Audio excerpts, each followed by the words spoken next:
यह दान करते करते राखो मैं न दूंगा।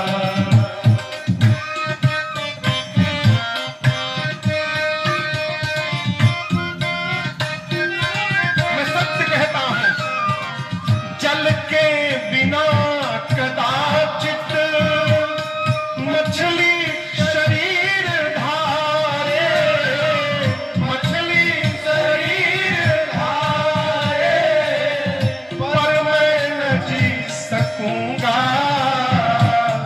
इनको बिना निहार। कौशिक सिहर रहे हैं, कौशिक सिहर रहे हैं, मेरे अंग डरते डरते, मेरे अंग डरते डरते राखो मैं न दूंगा।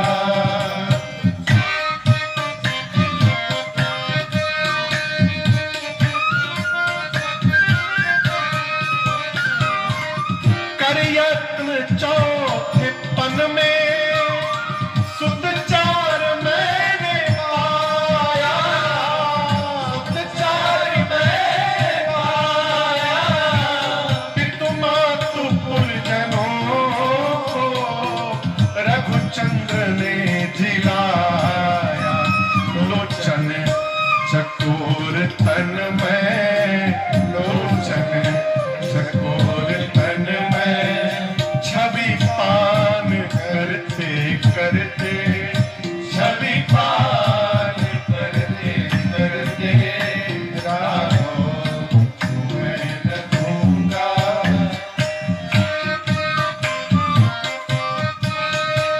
आपको मेरे बच्चे दिखाई नहीं पड़ते?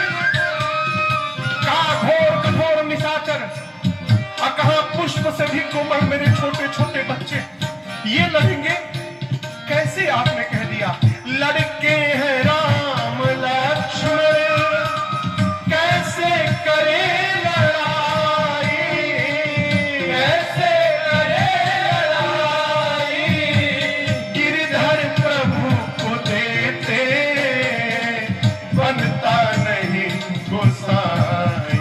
कहयूं बड़े चरण में, कहयूं बड़े चरण में, दिग्मान धरते धरते, दिग्मान धरते धरते राखो मैं न दूंगा, राखो मैं न दूंगा।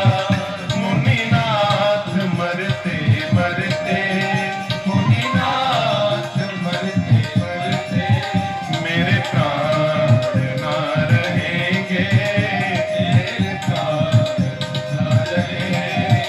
यह दान करते करते, यह दान करते करते राखो मैं न दूंगा, राखो मैं न दूंगा, राखो मैं न दूंगा। श्री चक्रवर्ती जी ने स्पष्ट मना कर दिया।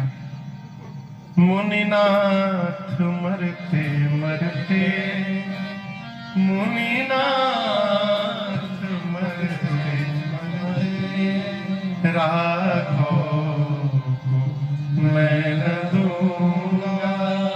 और यहाँ दर्शन करिए, श्री चक्रवर्ती जी ने जब मना किया तो विश्वामित्र जी को क्रोध नहीं आया, आनंद आया। आप किसी से कुछ मांगने जाए, सामने वाला कहे मांगिए मांगिए, और मांगने पर कह दे नहीं दूंगा, आपको आनंद आएगा कि क्रोध आएगा? लेकिन यहाँ विश्वामित्र जी को आनंद आया।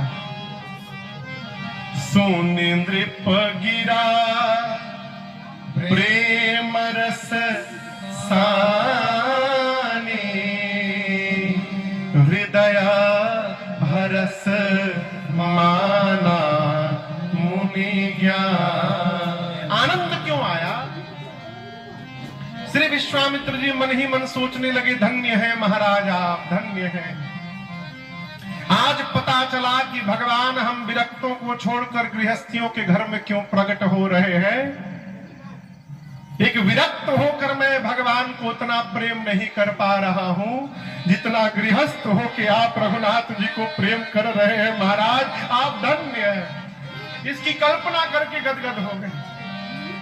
लेकिन राम जी को तो ले जाना है ना, तो यहां मानसिक निवेदन किया श्री विश्वामित्र जी ने गुरुदेव भगवान श्री वशिष्ठ जी से, अतिक्षा दे दी। अब आयुध की शिक्षा विश्वामित्र जी देंगे, इसलिए विदा करिए। गोस्वामी जी कहते हैं तब वशिष्ठ बहुविधि समझावा। एक महात्मा कह रहे थे सरकार तब वशिष्ठ बहुविधि समझावा, मतलब गुरुदेव भगवान ने कहा कि महाराज देखिए मैंने राम की रेखाओं को देखा है भाग्य की।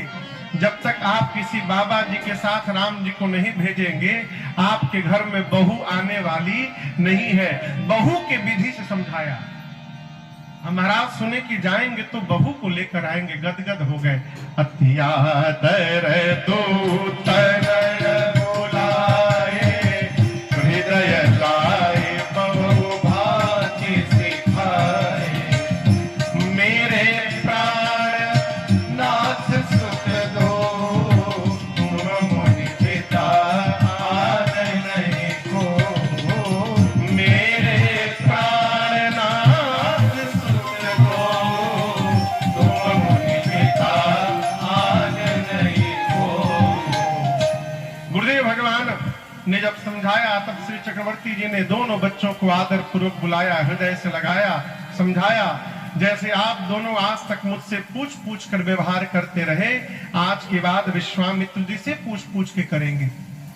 और विश्वामित्र जी से श्री चक्रवर्ती जी ने कहा मुनिवर आप ये न समझिएगा कि दशरथ ने अपने बच्चों को सौंपा है, आप ये समझिएगा कि दशरथ ने आज अपना प्राण निकाल करके आपको सौंप दिया है।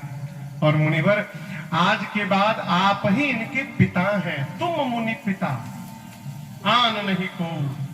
अर्थात इनके विषय में कोई भी निर्णय लेना हो तो आप स्वतंत्र हैं, आप कोई भी निर्णय ले सकते हैं। यदि महाराज ये बात न कहे होते तो विश्वामित्र जी राम जी से धनुष न तोड़वाते। कहते राम जी पहले अपने पिताजी से पूछिए तोड़े कि ना तोड़े। ऐसी स्थिति ना आ जाए, इसलिए चक्रवर्ती जी ने पहले ही कह दिया तुम मुनि पिता, आप पिता हैं, आन नहीं कोई भी निर्णय लेना हो तो आप स्वतंत्र हैं।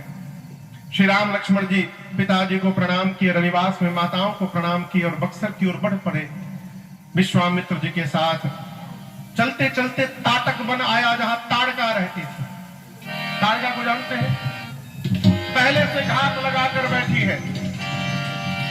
पता था कि विश्वामित्र किसी को लाने गए हैं जो हम लोगों का वध करेगा। आवाज सुनाई पड़ी, सुनते सुनी ताड़का क्रोध कर आई, ताड़ी विकराल रूप धारण करके। लक्ष्मण जी ने निकाला बाण मारने के लिए। राम जी बोले रखो बाण, अबला है, हम रघुवंशी अबलाओं पर प्रहार नहीं करते।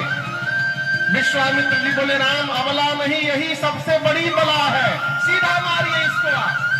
जैसे कहा विश्वामित्र जी ने, भगवान ने निकाला अपना मोघ बाण और एक ही बाण प्राण हर लीना। दिन जानते ही निज पद दीना, दिन जानते ही निज पद दीना, दिन जानते ही निज पद दीना। खबर से निज नाथ निज अचीनी, विद्या निधि कहो विद्या दीनी। जाते लागन क्षुधा अतुलित बल तन तेज प्रकाशा, आयुध सर्व समर्पिके प्रभु निज आश्रम आन। कंद मूल फल भोजन दीन भगत हित जान। भगवान ने निकाला मोघ बाण, एक बाण में प्रभु ने उसका प्राण ले लिया। ताड़का का तेज भगवान के दाहिने पांव के अंगुष्ठ में प्रवेश किया। दीन जानते ही निज पद। और जब विश्वामित्र जी ने यह दृश्य देखा कि ताड़का का तेज भगवान के पद में प्रवेश किया, अब जाकर विश्वामित्र जी को 100% विश्वास हुआ है कि भगवान है। अब तक 50-50 में थे। तब ऋषि निज नाथ ही जिय, दो विद्याएं दिए, बला अति बला, जिनसे न भूख लगे न प्यास, शरीर में अतुलित बल और तेज संपन्न शरीर हो जाए। जितने आयुध थे विश्वामित्र जी के पास श्री रघुनाथ जी को समर्पित करके आश्रम ले आए। कंद मूल फल भोजन हुआ, रात्रि में विश्राम, प्रातः काल राम जी ने गुरुदेव भगवान से कहा, गुरुदेव आप निर्भय होकर यज्ञ करिए, हम दोनों भाई पहरे में खड़े हैं, निर्भय यज्ञ करो तुम जाई। यही है वो जी। भगवान लक्ष्मण भैया के साथ धनुष बाण लेके पहरे में खड़े हो गए। यज्ञ प्रारंभ हुआ, धुआं निकला। धुआं देखकर मारीच और सुबाहु विशाल आसुरी सेना लेकर यज्ञ विध्वंस करने के लिए दौड़े।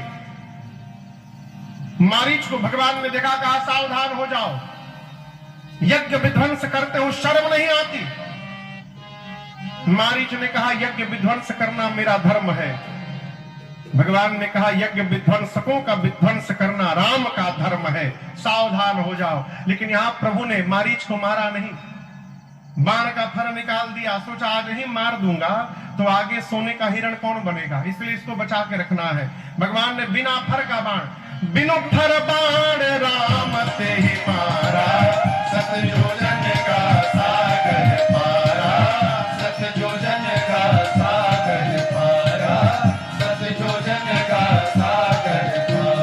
पावक सर सुबाहु पुनि मारा, अनुजनी साचर कटक संहारा, अनुजनी साचर कटक संहारा, अनुजनी साचर कटक संहारा। मारी असुर द्विज निर्भयकारी, अस्तुति करहि देव मुनि झारी, अस्तुति करहि देव मुनि झारी, अस्तुति करहि देव मुनि झारी। भगवान ने बिना फण का बाण मारीच को मारा। मारीच 100 योजन दूर समुद्र तट पर जाकर गिरा। सुबाहु को अग्नि बाण से जलाकर प्रभु ने भस्म किया है। और जितनी निशाचरी सेना थी, लक्ष्मण भैया ने एक ही बाण में सबको समाप्त कर दिया। देवता आकाश से भगवान के ऊपर पुष्प की वर्षा करते हैं। बोलिए यज्ञ रक्षक भगवान की जय। भगवान ने यज्ञ की रक्षा की और इसके बाद कुछ दिनों तक भगवान विश्वामित्र जी के आश्रम में रुके रहे। सरकार, धनुष यज्ञ और विवाह कल दोनों एक साथ करें कि अलग अलग करें,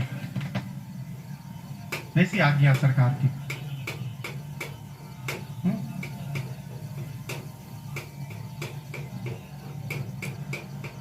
धनुष यज्ञ और विवाह की कथा दोनों कल करें अरे सरकार? हाँ सरकार क्या बोल रहे? हृदय से तो कल धनुष यज्ञ सुनते हैं और परसों सीताराम विवाह बड़ा विस्तार से हो जाएगा। उसके बाद के मंगल महोत्सव है तो मंगल उत्सव थोड़े विस्तार से हो जाए। उसके बाद में बाकी के प्रसंगों को जितना रघुनाथ जी गवाएंगे जिस भाव से गाया जाएगा। तो कल परसों हम और आप 2 दिन उत्सव मनाएंगे। श्री सीताराम विवाह पूर्वार्ध की कथा कल और उत्तरार्ध की कथा परसों। तो दोनों दिन उत्सव महोत्सव रहेगा। कल खूब आनंद वर्षा होगी। कल मिलते हैं ठीक समय से, तब तक के लिए हरे राम राम राम।